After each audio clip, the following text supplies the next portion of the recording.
Assalamualaikum warahmatullahi wabarakatuh. Perkenalkan, nama saya Dari Gunadi. Saya dari Sosiologi, Fakultas Ilmu Sosial dan Ilmu Politik, Universitas Sriwijaya. Nah, di video kali ini saya akan memaparkan sedikit mengenai review saya tentang materi mengikutsertakan masyarakat dalam pemetaan sosial. Nah, kita sering bertanya-tanya, kenapa sih masyarakat harus dilibatkan dalam pemetaan sosial? Ini merupakan faktor yang sangat penting karena masyarakat tersebut memahami kondisi dan situasi dalam tempatnya tinggal tersebut. Nah, sebelum masuk lebih jauh mengenai apa sih mengapa kita harus mengikutsertakan masyarakat dalam pemetaan sosial, di sini kita untuk ketahui dulu apa sih definisi dari pemetaan sosial. Pemetaan sosial itu ialah suatu proses menggambarkan baik itu potensi, baik itu jelas sosial, baik itu dalam bidang ekonomi, politik, sosial, budaya, dan lain sebagainya.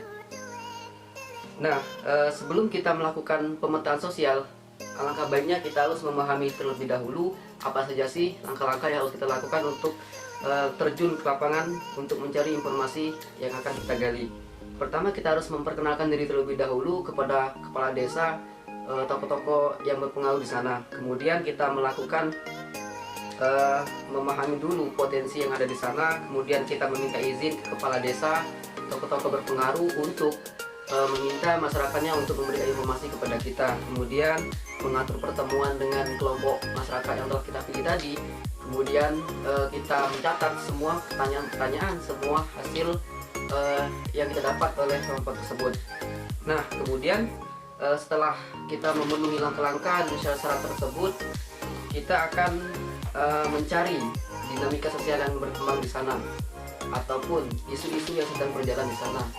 Seperti contohnya di sana itu di desa yang akan di desa X yang akan kita pilih tersebut memiliki isu yang sedang berjalan ialah bagaimana mereka mengembangkan pabrik tebu misalkan. Nah, di situ kita pahami dulu dinamika sosial yang berkembang di sana sebelum kita benar-benar akan melakukan pemetaan sosial.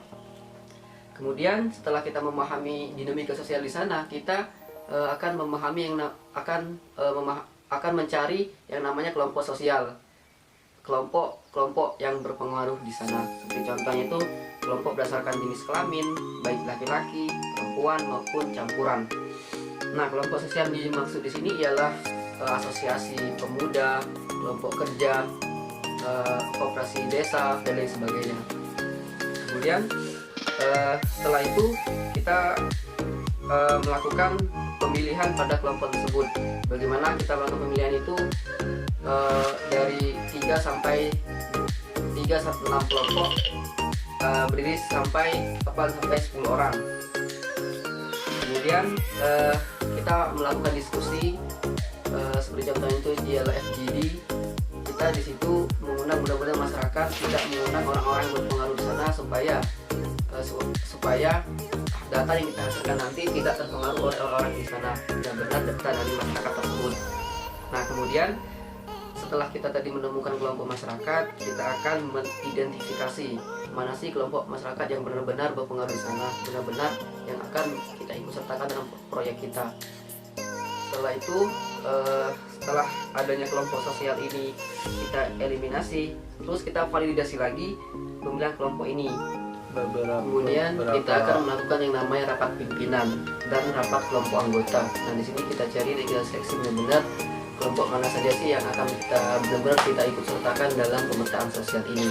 Nah, setelah prosedur itu kita laksanakan semuanya, selanjutnya kita akan memperoleh data-data, akan memperoleh informasi-informasi yang telah kita gali tadi, baik itu informasi mengenai umur, ukuran dan sebagainya, baik itu jumlah apapun itu data yang telah kita pilih tadi. Kita akan analisis lagi data-data tersebut. Kemudian kita akan melakukan rancangan program, mendesain program yang benar-benar pas yang akan kita laksanakan di desa tersebut. Dan kemudian kita meyakinkan kepala desa atau tokoh-tokoh agama bahwasanya program kita yang telah kita petakan tadi ini merupakan program yang sangat tepat dan sangat baik untuk kita laksanakan, kita terapkan di sana, supaya pemerintah sana yakin bahwasanya program ini akan terlaksana dan membuat masyarakat percaya bahwasanya program ini akan benar-benar terlaksana, membuat masyarakat percaya seperti itu. Mungkin itu saja pemaparan review saya mengenai materi mengikutsertakan masyarakat dalam pemerintahan sosial. Pesan saya, jangan sampai kita meninggalkan masyarakat atau mengucilkan masyarakat dalam pemerintahan sosial kita, karena masyarakat ini sangatlah penting untuk kita gali informasi-informasi dari itu. Dan kelompok-kelompok ini juga sangat penting, bagaimana kelompok inilah yang akan memandu kita nantinya. Fungsi dari kita menjadi kelompok ini, kita mengajak mereka untuk melakukan pemerintahan sosial. Mungkin itu saja, kurang lebihnya saya minta maaf, kepada Allah saya mohon ampun. Saya akhiri, wabillahi taufiq wal hidayah. Wassalamualaikum warahmatullahi wabarakatuh.